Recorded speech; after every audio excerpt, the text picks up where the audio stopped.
हाच नर्मदे हाथ। नर्मदे। आप इस कल्याण आश्रम में बनाए, आपके प्रेरणा कैसे हुए? अमरकंटक से?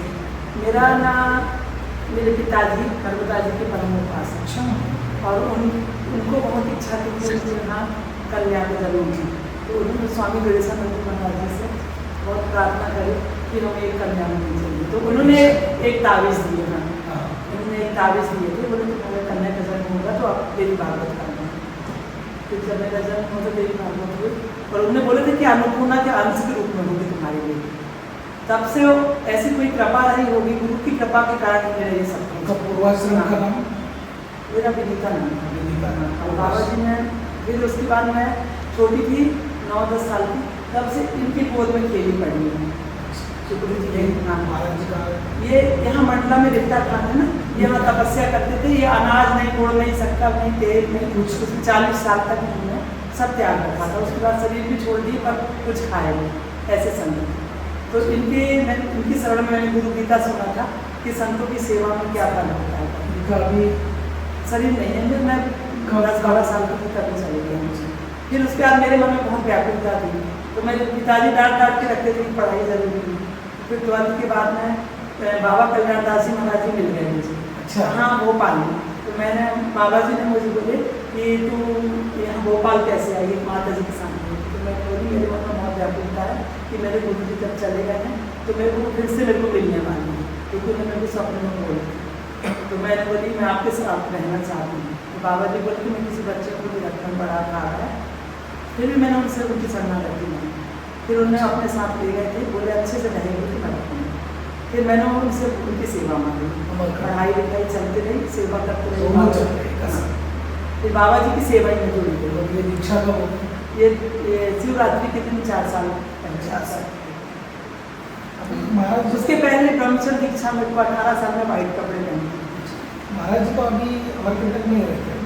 हाँ, नहीं बाबा जी का तो विचार प्रसार चलता है, बाहर जाना है। तो भुवनेश्वर में तो भागवत भी करते नहीं, बाबा जी प्रवचन। तपोनिष्ठ संत, सिर्फ उनके आशीर्वाद में कहाँ सब आते हैं? यहाँ आए थे ना 14 तारीख की स्थापना कर दी है जुलाई। यहाँ तो हमेशा आएंगे बाबा जी को। यहाँ आप जब भी उनको बुलाएंगे तभी हम आपका नंबर लेके रखते हैं हमको भी। हाँ, मैं तो बाबा जी के लिए यहाँ एक बनाना चाहती हूँ बड़ा वाला कमरा, जिसमें बाबा जी अकेले नहीं। तो जब बोला तो बाबा जी मेरे को बोले ठीक है तू जैसा बोलेगी। मैं बोली आप मेरे पास आते हैं।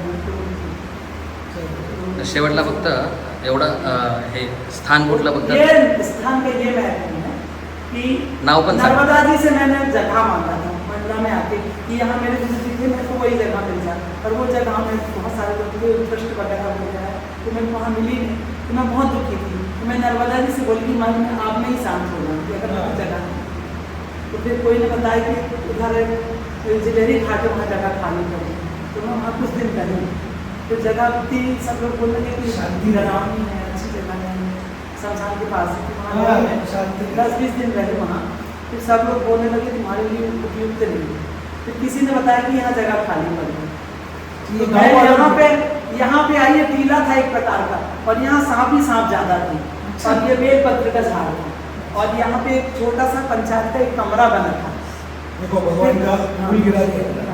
तो बेल का जो पेड़ है कि देखो एक भी पत्ता नहीं मगर फल कितना ज्यादा है। हाँ, तो ये ना मैंने जो ऐसे बेल का दर्शन किया और उधर का दर्शन किया नर्मदा जी का, तो मैंने बोली संसार में कुछ हो ना हो, ये 2 चीज होने से मेरी जिंदगी सफल हो जाए।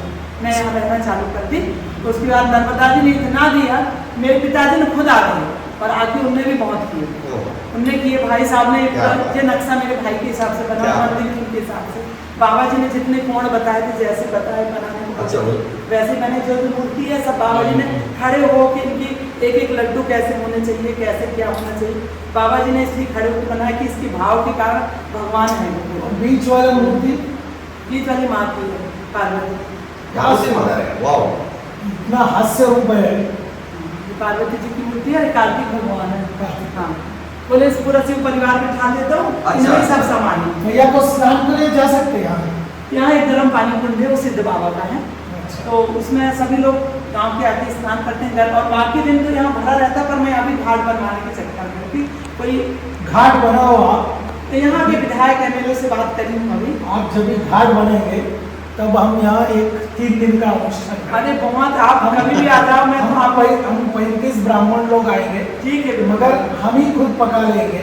हाँ ठीक है, हम चलेगा। आप तुम जो बोलोगे हम सब व्यवस्था कर देंगे। आप हम आइए। यहाँ जब घाट बनाएंगे तभी, क्योंकि मैया का हमको पानी चाहिए स्नान के। स्नान के। ठीक है, और उसके साथ आप भी आना चाहिए। ये वाला आप वीडियो मेरे को दे देना, मैं इसको संपत्ति भाई दीदी को दे दूँगी, और जरूर करेंगे। अवभृत स्नान के लिए आप बोले तो साधु संतों का चला हमारे साथ परमहंस थे, मगर अभी उनका उम्र हो गया 80 हो गए।